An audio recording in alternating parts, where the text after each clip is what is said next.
Hi, everyone. I'm Heather Sains, a senior strategy consultant for Delta Think and one of the directors for the Charleston Library Conference. I'm very excited to be here today to interview one of our keynote speakers for the 2022 conference. I'm joined by Dr. Buhle Mbambo Thata, University Librarian of the National University of Lesotho. Let's get started. Welcome. Thank you very much for the opportunity to speak with you, and thank you for inviting me. I'm delighted to have a chat with you this afternoon about a topic that's very dear to me and about Charleston. Thank you. So just to kick things off, could you tell us a little bit about yourself and how you got started on your career path? So it's a very, very long career, but I often like to tell the story that I started off in a public library. I used to work in a public library between university and high school. And during undergraduate years, I worked at the same public library. When I graduated with a first degree in sociology, the librarian at the public library suggested that I consider librarianship. And I couldn't understand at that time what it meant, because all I'd seen her do all the time was catalog books and then, of course, managing us. And I didn't think that was a career. But then he told me that you actually need to have a master's to do this. I thought, oh, I do. And then I joined government and went for training and became a librarian. And I've never looked back. It's so exciting. And you actually went on to get your doctorate, so you didn't stop at a master's. No, I didn't. I'd always said when I finished undergrad school that I wanted to get my doctorate before I turned 40. And I hadn't said in what subject, but I needed to get my doctorate before I turned 40. And I told my friends and everybody around me that this is my life's plan. And if I forget and I'm getting towards 40, remind me. And I worked at getting that. And my birthday, my 40th birthday was on the 22nd of June, and I submitted on the 5th of June. Now you just squeaked it.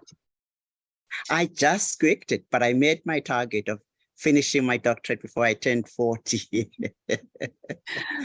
Fantastic. Yes. So you, I'd like to hear a little bit more about your current role, but you've had many roles in different libraries, academic libraries, over the course of your career. So could you tell us, how that has played out, and maybe kind of, compare and contrast, some of those roles?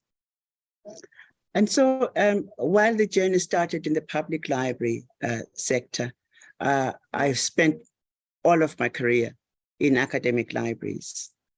I started off in a college library as a college librarian. Then I went to a university library as a social science librarian. And then I became business librarian. And then I became university librarian. And then, and I've stayed in that role, but in not only different institutions, but even in different countries and in different sizes of universities. So I drew a graph as I was thinking about this, that I started off in a small college library. I went to a medium-sized university. Then I went to a large university, medium-sized university with about 9,000 students. Then I went to a university with 25,000. Then I went to a university with 400,000 students. And now I'm at a university with 9,000 students. So it's been a pathway of growth. And I've learned different things at each of those stations. I have chosen to move on to the next place because I feel that my role at that place was done. Then I would move on to the next one. So for example, when I looked for university, when I started looking for positions of university librarian, I felt I'd gotten to a place in my career that I needed to work with more people, and that some of the ideas I needed more hands to do. And I started looking for opportunity for for university librarian or a bigger role, so I could share my ideas with more people. And that took me from a job that I really loved as business librarian at the University of Botswana to the university librarian position at the University of Zimbabwe. And when I got to the University of Zimbabwe, it was beginning of 2000s, and the country was beginning to go into sanctions, and the economy was going down and so forth. So we needed to work on strategies to keep higher education libraries floating. And so I spent many hours working with the consortium to move into automated spaces and to creating digital libraries so that we would reach more students and move away from working with books, but working with e-content and reach more students in dispersed places, but at cost. We're developing a consortium of, at that time, I think it was 7 universities, so that we could resource share. And in that role, I found myself not only doing that for Zimbabwe, but I started working on the similar model for other countries in the region because it worked well for us. I even documented for University of Zimbabwe, documented it in a book, Building a Digital Library at University of Zimbabwe, where we worked on strategies to build a digital library at UZ, but worked nationally to build a national consortium so that we could buy things together, get country licenses of access, build open access capacity, and build a way of working together across universities. That role, working continentally, working nationally, and then of course, training around the continent, I think 5-6 countries where I helped train to build consortia, almost led me naturally to the next role at the UNISA, which is at that time and still is the largest university library in Africa and one of the 10 mega universities in the world. And I went to that job as the executive director of libraries. And it was almost like a natural growth, because while I'd been working nationally, this position made me open doors for me to work continentally, because the university's vision was to work continentally, and the vision of the university and mine came together. And it was an exciting journey of not only opening partnerships across the continent for the university, but also one started looking at African epistemologies and how African libraries were positioned and how Africa was positioned in the world in terms of its knowledge. So one started working across the continent and looking at how was African knowledge perceived? How was African knowledge reaching the world? How was the world reaching African knowledge? And I worked in that role for about 11 years, exciting 11 years. And that role led me naturally to the next role, to 3 years with an NGO that built library capacity across Africa, AFLIA, the African Library and Information Consortium, an organization that we'd actually helped to form while I was at UNISA. It was established and headquartered in Ghana. And I worked for that for 3 years. And at the end of those 3 years, I'd done my work for the continent. I then came to a smaller university with 9,000 students, where I feel my role is to give back. Wow, that is certainly a journey across literal geographic journey, as well as a sort of a knowledge journey globally. Yes. I know you started your current role early in 2020, and I plan to ask you how the pandemic affected your role. I can see from your experience in the early shift to e-content that must have already been things you'd been thinking about for years and just needed to kind of tap into. Could you tell us a little bit about what the shift with the pandemic meant for your current role? Yeah, so I arrived here on the 30th of January and we locked down on the 24th of March. And the university had, so when the university closed, it did not say we are working from home or working online. It said we're shutting down for business. And the university literally shut down for business because it was a contact university.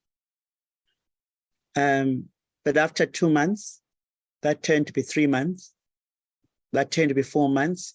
The university had to think, what are we going to do? How are we going to make up for lost time?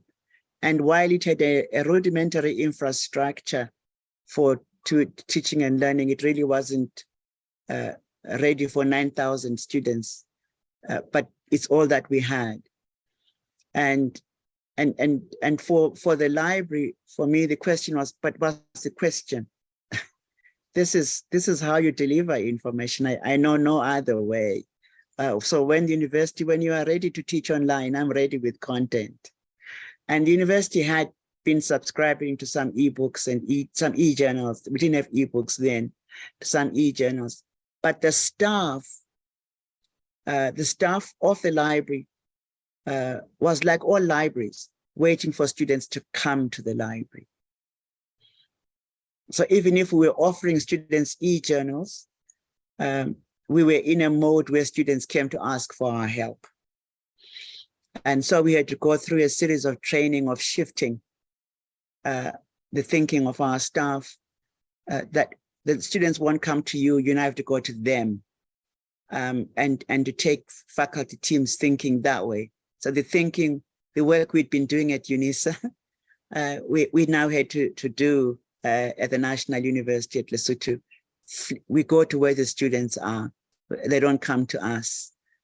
So we started working on our website and working on their type of, on their LibGuides, things that they hadn't done before, so that they could begin present information to students and guide students to where they should go.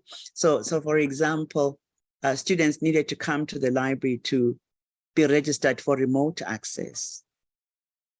And suddenly they were no longer on campus to come to the library. So we had to go to their Facebook page and to find them and tell them there how they could register, and automate the whole registration process, because students were now sitting at home. So it was really putting those skills that I'd learned over the years into practice. And I wrote an article about it for Digital Perspectives. Great. Hopefully we can find that article and link it in the resources for this interview. Yes. I know you're very interested in how knowledge transfer provides humanity with an opportunity to pursue equity and social justice between the global North and the global South, between rural and urban areas, and all sorts of different dichotomies that entrench power. Can you tell us, what has informed your views about that and what you would want listeners to this interview to know? I have an interest in women's issues and have tended to watch things with a gender lens. And some of my research is in women's information, but also women in technology. So I do tend to look at how does this affect women? How does this impact women? Where are the women if we're in this room? What are the women doing about this? So I do tend to look at things that way. So when we talk about the digital divide, I don't just look at the urban and the rich and poor and the North and South. I also look within those spaces, the divide, how do women fare?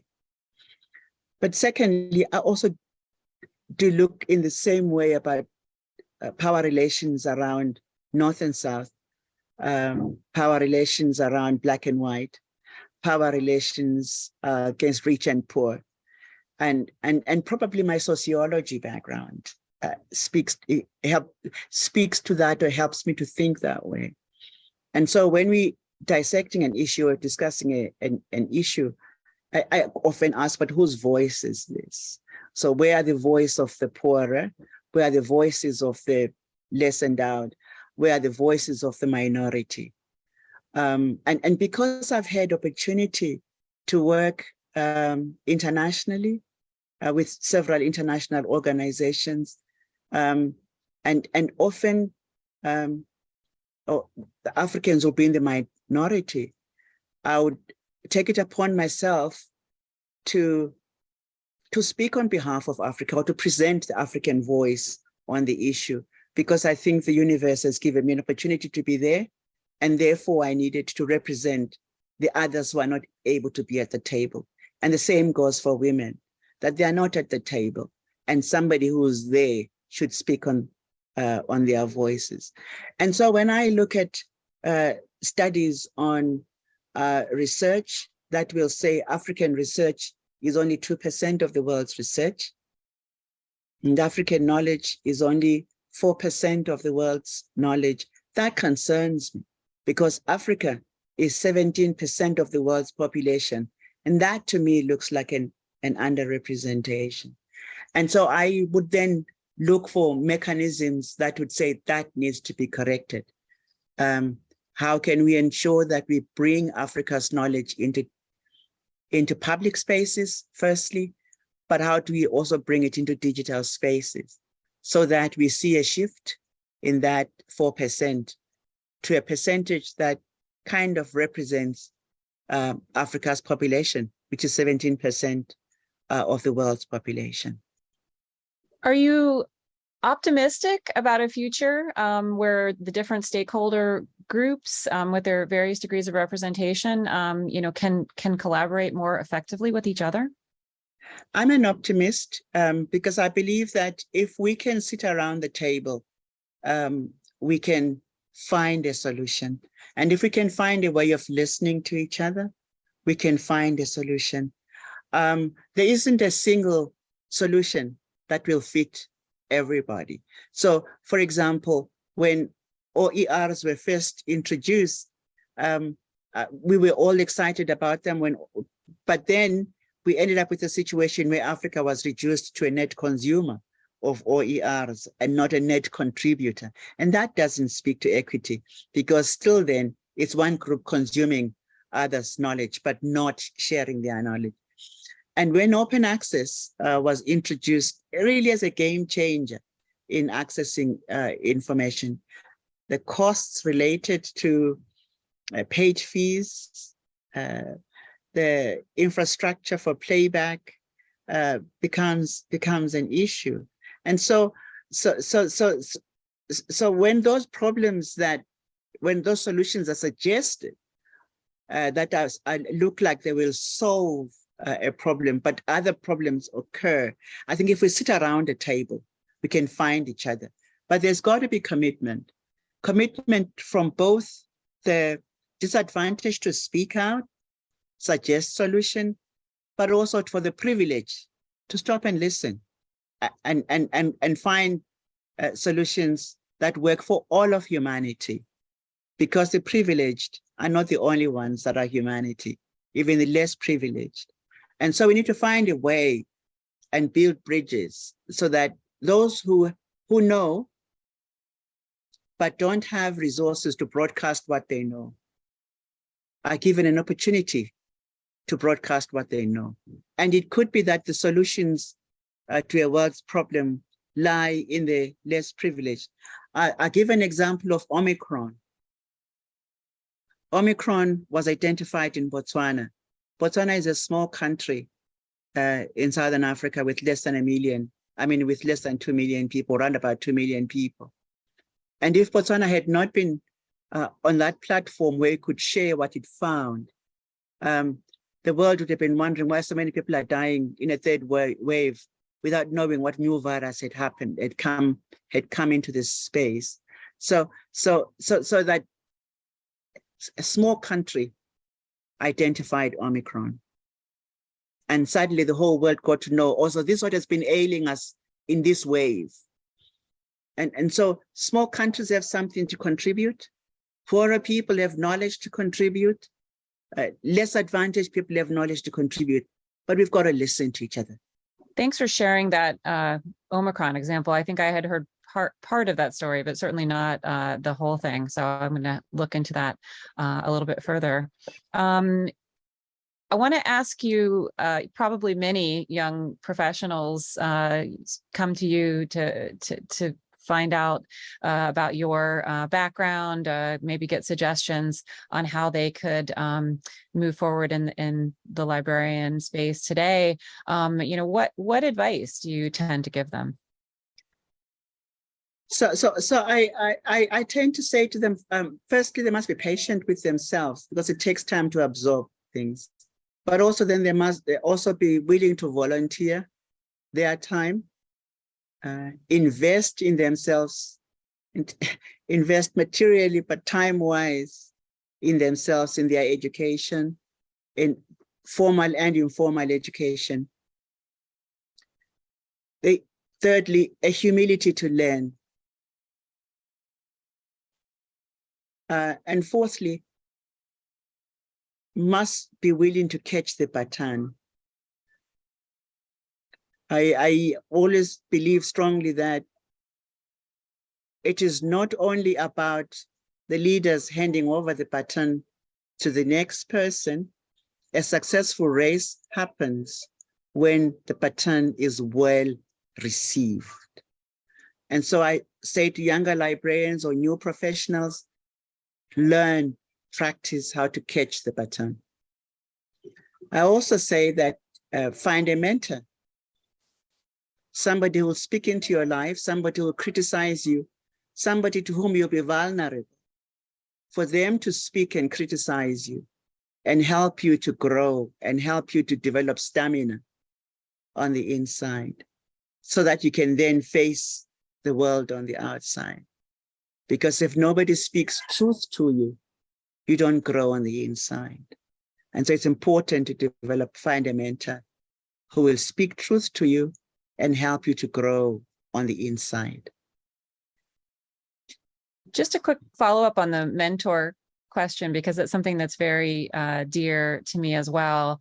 I often explain that one of the reasons I love to get involved with mentoring is I learn as much from my mentees as I could ever hope to share. And I think when some people consider becoming a mentor, they really look at it as kind of a top-down exercise. What types of things have you learned over the years from mentees? Would you share that with us? Yes, and I think that we ignore the inputs of mentees at our own peril as mentors, because they see things from their vantage point of being where they stand, and they see things differently from where we stand. Where I am now, one of the things I wanted to change on arrival is redesigning the library. And all I had in my head was, I'd like this library to be redesigned so that it is more suited for the 21st century. But I asked the younger librarians to actually work on the redesign project and put their ideas on what would they like this to look like, because they are the future.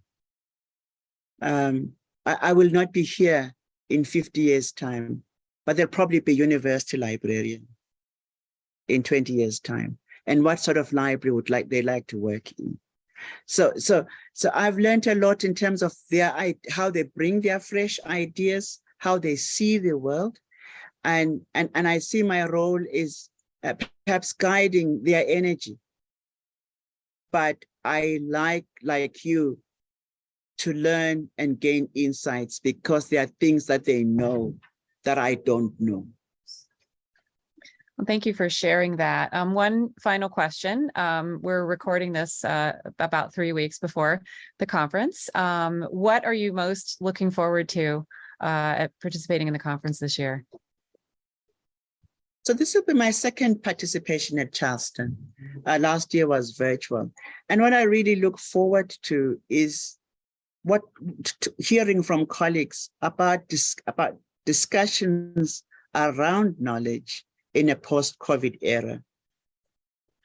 And in a I don't want to use this expression, post-truth era. And I will speak about that in my presentation. And I'm looking forward to hearing from others in terms of what has happened to the knowledge infrastructure. the social infrastructure of knowledge in the post-COVID era.